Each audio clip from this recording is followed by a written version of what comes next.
Hey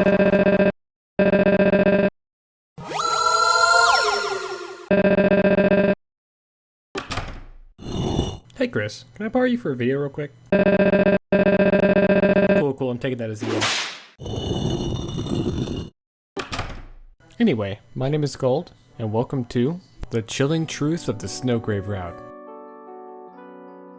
Deltarune is a game full of mystery, and as we wait for the release of Chapters 3 and 4, I wanted to take a moment to talk about something. The Snowgrave, or Weird Route, an alternate path that we can take in Chapter 2. But the deeper I looked into it, the more dark this route actually became. Not just for Noelle, but for Chris as well.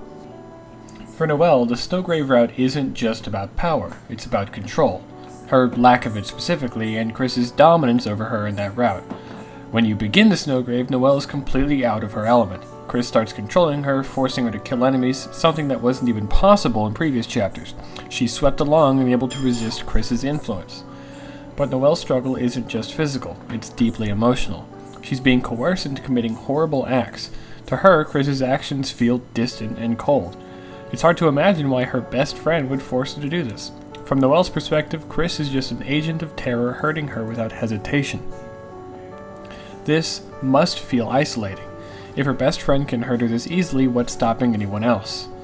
Noelle even begins to grow numb to the control. When you encounter Birdley, she says, "Chris, it looks like another enemy. Should I freeze them?" The Noelle who once might have hesitated now accepts her role, almost forgetting who Birdley is. When prompted to fight Birdley, she doesn't even beg Chris to stop, or plead for Birdley to help her. Instead she says, "Wait, Birdley, stop, run away."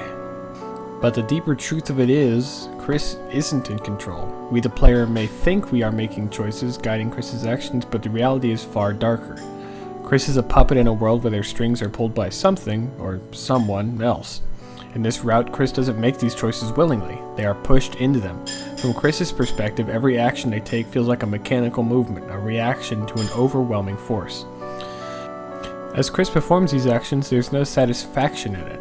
It's not about seeking power or destruction, it's about being caught in a cycle of forced decisions. The Snowgrave route isn't a choice, it's an inevitability that Chris has no power to stop. They are led down a dark, twisted path that they can't escape, no matter how hard they try. Something kind of interesting to note is that at the end of the Snowgrave route, whenever you're fighting Spamped and Neo, it says that Chris calls out to the friends Ralse and Susie.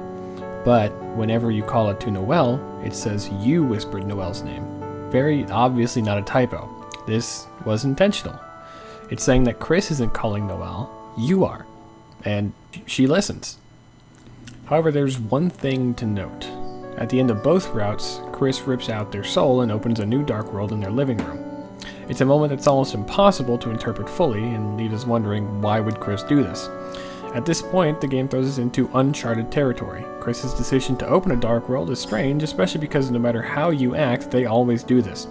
It contradicts everything we thought we knew about Chris. After all, Chris has been the silent, seemingly passive figure throughout the game, but here we see a shift. Chris does something that feels intentional. No explanation, no real motive. We're left wondering if Chris is asserting control for the first time, or if they just want to keep the journey continuing by creating a dark world. And that asks more questions. Why would Chris knowingly do this if they were just forced to watch us hurt one of their dearest friends? Well, in all honesty, I don't know. But one thing's certain. Chris is more complex than we thought, and maybe, just maybe, Chapter 3 will shed some light on all this. So, what do we make of the Snowgrave route, and Chris's actions in it? It's clear that Chris is not in control of their actions. However, the fact that they open a dark world is certainly interesting. And who knows what will happen when Chapter 3 finally drops. Maybe we'll learn more about Chris and the true nature of their actions. Until then, thanks for watching. If you enjoyed this analysis, feel free to like and subscribe. Let me know your thoughts on the Snowgrave route in the comments, and especially if you have any theories about Chris's true motives. Anyway, as always, my name's Gold, and I'll see you in the next one. Take it easy.